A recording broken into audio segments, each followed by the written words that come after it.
சமூக வலைதளங்களான Facebook, YouTube, Instagram இது எல்லாத்துலயும் கடந்த சில நாட்களா அதிகமா பேசு பொருளாகி இருக்கிற ஒரு வார்த்தை தான் SIR. சரி, SIR என்ன? Special intensity revision. தமிழ்ல சொல்ல போனா வாக்காளர் சிறப்பு தீவிர திருத்தம். தேர்தல் ஆணையம் வழக்கமா வருஷத்துக்கு ஒரு முறை சம்மரி ரிவிஷன் அப்படின்ற பேர்ல வாக்காளர் பட்டியல சில திருத்தங்கள் நடத்தும். ஆனா சில சமயங்கள்ல வாக்காளர் பட்டியல்ல தவறுகள் அதிகமா இருக்கும் பட்சத்துல அல்லது தேர்தல் நெருங்கும் சமயங்கள்ல புதிய வாக்காளர்களை சேர்க்கிறதுக்கும் இறந்தவர்கள் பெயர்களை நீக்கவும் முகவரி பெயர் உள்ளிட்டவர்கள் ஏதான தவறுகள் இருக்கும் பட்சத்துல அது சரி செய்யவும் உருவாக்கப்பட்டதான் SIR.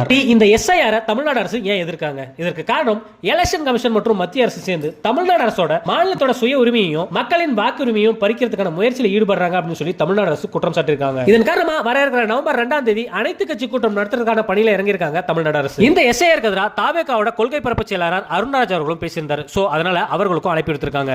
இது மட்டும் இல்லாம சீமான் அவர்கள் வட மாநிலத்திலிருந்து வந்த பெரும்பாலானவர்களுக்கு வாக்குரிமை வழங்கியிருக்காங்க. இன்னும் பலருக்கு வாக்குரிமை வழங்க இருக்காங்க.